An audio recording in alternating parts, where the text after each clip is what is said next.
So, the first episode of a new Game of Thrones spin off series launched earlier today, this being A Knight of the Seven Kingdoms.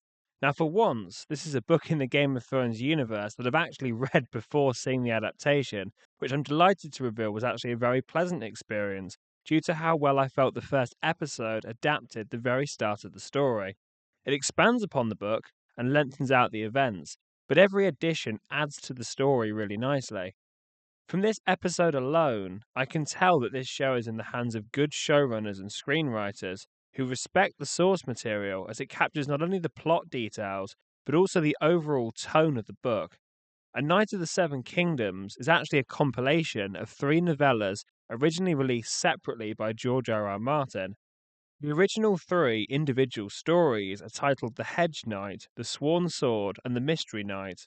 All three novellas follow the adventures of Dunk and Egg as they navigate the world of Westeros in the time after House of the Dragon but before Game of Thrones. It's roughly about 90 to 100 years between each show. So House of the Dragon ended 90 to 100 years ago, and Game of Thrones will take place in this world in about 90 to 100 years' time. So it's an interesting middle point in the history of this fantasy world because it's distant enough from both of the other shows and therefore it doesn't feel overshadowed by either.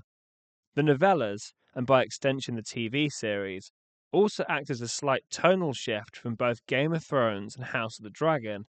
They are both best described as high-stakes dramas that explore the political rivalries and battles that are going on in the halls of power that govern Westeros, whereas A Knight of the Seven Kingdoms offers a layman's point of view of the world of Westeros. Much like the Penguin series from 2024 did excellently for the world of the Batman. Here, though, because of that perspective shift, it opens the doorway to allow for a more humorous tone due to the story's more grounded stakes.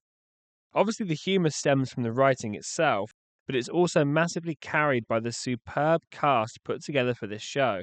Both Dunk, played by Peter Claffey, and Egg, played by Dexter Solansel, are both excellently what you imagine them to be like when you read the book.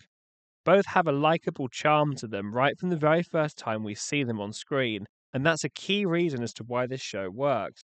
I've heard the sentiment before that 90% of getting a great performance is down to casting.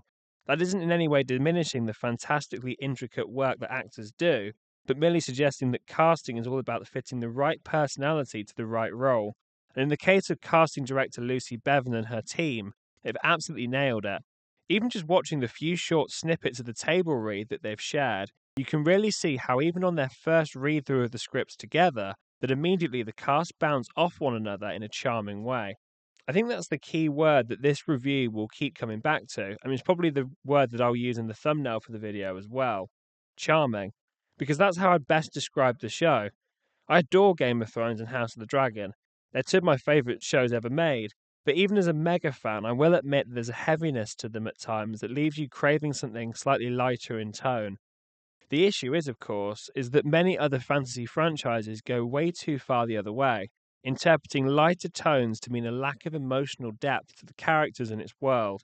A Knight of the Seven Kingdoms, however, acts as that middle ground that I've been searching for. It's lighter in tone for sure, yet it doesn't feel totally devoid of depth. And I felt that the ending where they're looking up at the stars was a particularly good moment to end the episode on, as not only did it leave me wanting to see more, but it acted as a more human moment to end with, reminding the viewer that there is and will be some emotional depth to this story. Whilst I'm on the subject, I'm liking the look of the episode runtimes and number of episodes this season has. This season has a total of 6 episodes and they run at roughly 40 minutes each. The material they're adapting this season, that being the first novella mentioned earlier, isn't especially lengthy, so even though they're expanding on the events to slow down and enhance the story a bit, it isn't being dragged out to a glacial pace, or pushing in too much new material that isn't from the original story. I think the lighter tone suits the slightly shorter episode runtimes as well. An hour-long episode runtime works well for a heavier, more complex show like Game of Thrones or House of the Dragon, but for something more streamlined and lighter like this, I think shorter runtimes work best. One more thing worth mentioning. Anyone who's watched this channel before knows all too well that I'm someone who believes practical filmmaking effects are absolutely the way to go wherever possible. It's one of the reasons why I'm such a big Christopher Nolan fan. I've always felt that practical filmmaking adds a reality and a depth to what we see on screen that just isn't quite possible when using CGI very heavily. Much like House of the Dragon and Game of Thrones before it, this show too relies heavily on practical filmmaking. It's shot in Belfast, in Northern Ireland, much like how the original Game of Thrones series was, and this not only maintains the continuity of the landscapes depicted for Westeros previously, but it also, in the grandness of the landscapes, reminds the viewer that even though Dunk is a big guy, he's still a small man relative to the world around him.